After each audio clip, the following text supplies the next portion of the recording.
Happy Sunday, everyone. Today is the 18th Sunday in Ordinary Time. I just got home from church. It's such a wonderful, great way to celebrate Sunday. That back to church, Mother Church knows we need to celebrate a weekly Eucharist on the Lord's Day, which is the first day of the week, Sunday. The Lord's Day is the Lord's Day on Sunday because the Lord has risen from the dead. It's a whole new thing, a whole new creation. We are made new because we share in the risen life of Christ. That's something entirely new in the history of mankind in our lives. It's a new creation. So every Sunday the church considers it like a little Easter, and so we celebrate. And the church, Mother Church, gives us a precept to come to Mass and celebrate the risen Lord who gave his life for us and suffered, died, and rose from the dead, and celebrate the mystery of God's love for us, shown in Jesus' sacrifice on the cross, made present under the signs of body and blood, soul and divinity. Made present, not repeated. Jesus died once and for all. But he, the night before he died, he gave us his body under the sign of bread, and his blood under the sign of wine, and told and so for our food, that the church knows, like mothers know nutritional needs for their children, Mother Church knows that we need the Eucharist, and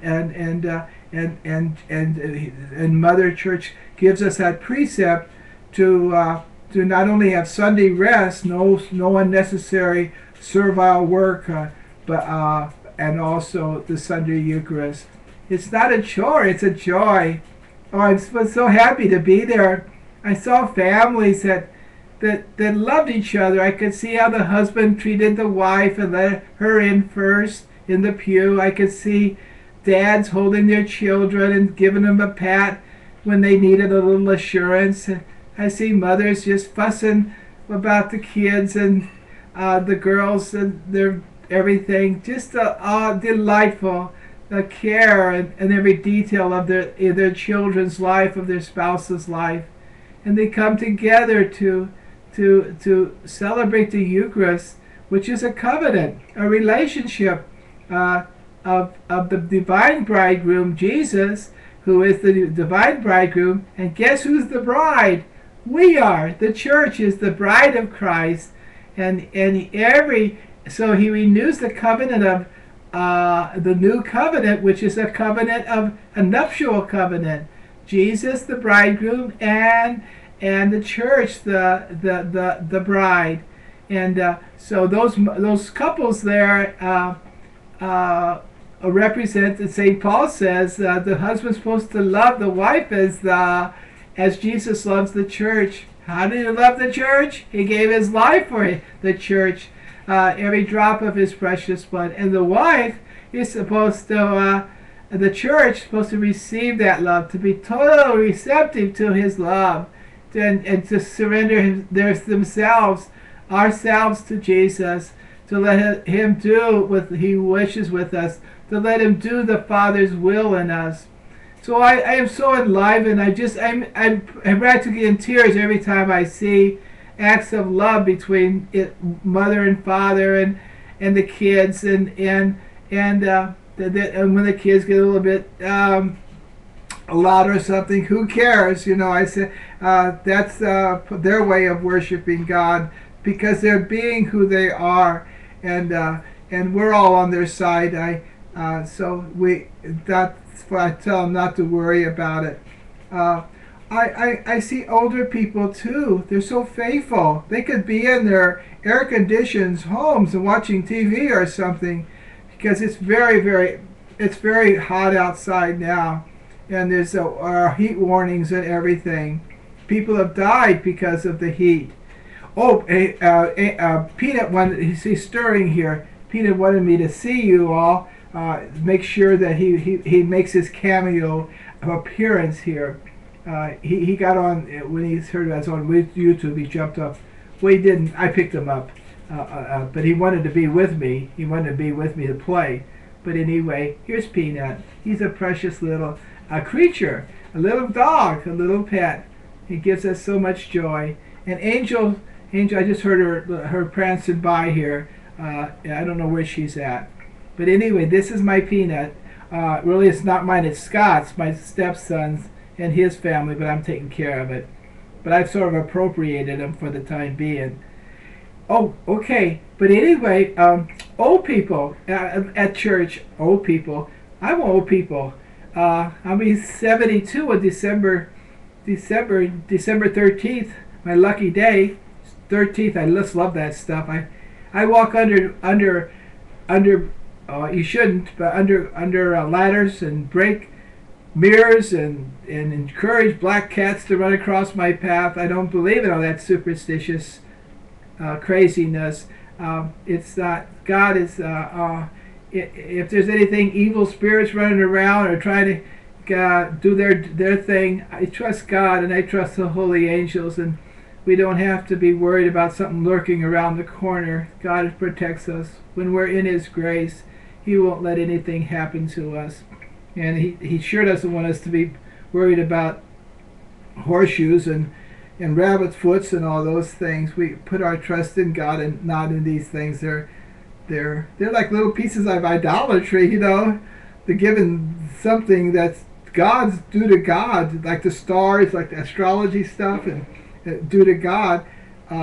It's not right for us to do that. God deserves all our trust, not the stars, not the horseshoe, not the the rabbit foot, and all our trust in His protection, not to worry about broken mirrors and that all those things that make us so worried.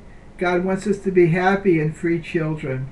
Well, I got off the point there, but I see them worship and come, and I see widows and widowers come to celebrate. It was so beautiful. I see young people, young men come. They're not. They don't have a ring on their finger yet, but yet they come in all their vigor and everything to the Eucharist. I'm so proud of them that they keep their faith and keep it intact in the crucial time of their lives, as they in their career and in the potential in finding a potential mate and all those things, all those wonderful things. I see young women. Oh my goodness. They're not married yet too, and they can have the luxury of they probably work in some office or something that they really have to dress for success, and how precious and beautiful and modest they are too, even though the fashions have gone really a little bit overboard. They maintain their dignity, they maintain their preciousness. I'm so happy for that. I see some shorts and stuff, but they don't realize, and we somehow we grow out of that, and we have great hope for everyone. So give God glory in our way we dress. We'll dress nice and beautiful. Don't have to outdress anybody, but to be beautiful for God, I always say. And I always like a famous TV host on EWTN said that makeup is an act of charity, getting makeup on. Well, I don't know about all that. That's not my point. But I see how good, that people do care when they dress up, when they put makeup on, when they. It's not that I'm a agent for Max Factor, but I see that they care. They care about their dignity, and they care to be beautiful for their husband, beautiful for the community, not for vanity, not to turn heads. That wouldn't be the idea, but to be beautiful for God. We're made to His image and likeness, and we might as well enhance it to give Him even greater glory by taking good care of ourselves and dressing up and fussing with our hair. I do a lot of fussing with my hair too. Yeah. Anyway, because we care about the others, we care about God. sometimes it's so relative too, and what's dressed up for someone is so we can never judge, and we should never get into comparisons. That's so unjust. To let people be where they are. So Mass is a wonderful experience for me. For I encountered Jesus today at Mass. I thought this is the supreme act of love. The whole series is Love Alone Counts. Our series YouTube. Jesus shows it. I just wanted to imitate that love for the people that I'll see after Mass, that celebrate their kids and the beauty that they are and the goodness that I see in their marriage relationship and in their faith, and just to see that's a big to affirm them. And I don't want to celebrate myself, but just to stand there and stand in awe and celebrate God's beauty in the persons that are before me, not only in physical beauty and all of that, which is beautiful, but in spiritual beauty. I see such goodness in the people of God.